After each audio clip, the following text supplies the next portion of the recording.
How many does Israel have nuclear weapons? Well, everyone says so and thinks so, and I'm sure that they do. Yes.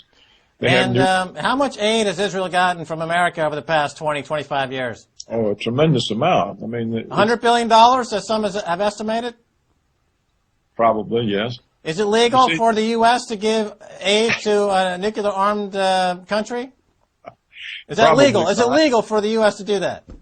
We don't officially admit that they have the weapons. But if they did, would it be legal? Look, I understand. What I'm trying to work out, Dr. Roberts, is that if, in fact, it's illegal and the U.S. has given them $100 billion, then what I say is, let's give Israel a chance to, own up and make good on their debts and repay everybody in the U.S. that $100 billion.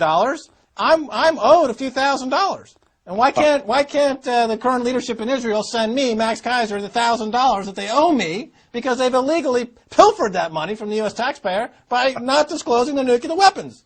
Why can't that happen? You're an economist. You're a smart guy. Why can't that happen? Because they own the United States government.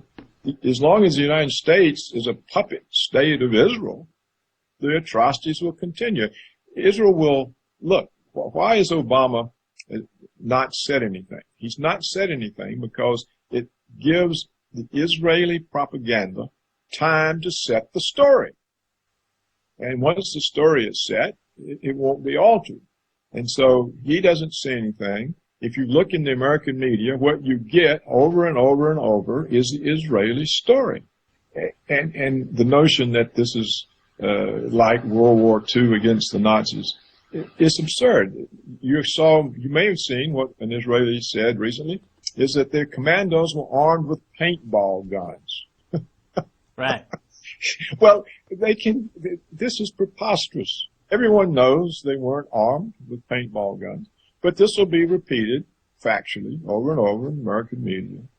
Yeah, and it's amazing, Dr. Roberts, how these new media outlets like Twitter are being co-opted by governments to spread misinformation and propaganda by merely taking over the trend index and other aspects of that technology. They can get the swarm or the wisdom of crowds to endorse the propaganda in a way that the propaganda meisters back in World War II could only, envy. Now, so basically you're saying that AIPAC basically has bought the White House, lock, stock, and barrel. And I guess it all gets back to the fact that where did AIPAC get that money? Well, they got it because of all the cheap interest rates for the past 20 years that have allowed the speculators to borrow, speculate, keep the gains, socialize the losses at the expense of workers in America who are now facing the mud, unemployed, and trying to figure out how they got there, all the while being asked to support Israel. Yes, it was just yesterday, I think, that Congress voted to increase war spending, but they cut unemployment benefits and Medicaid benefits. So I think that what we can say is that the United States government does not represent the American people. It represents the military security complex. It represents the Israel lobby. It represents Wall Street, the oil companies, the insurance industries, the pharmaceuticals.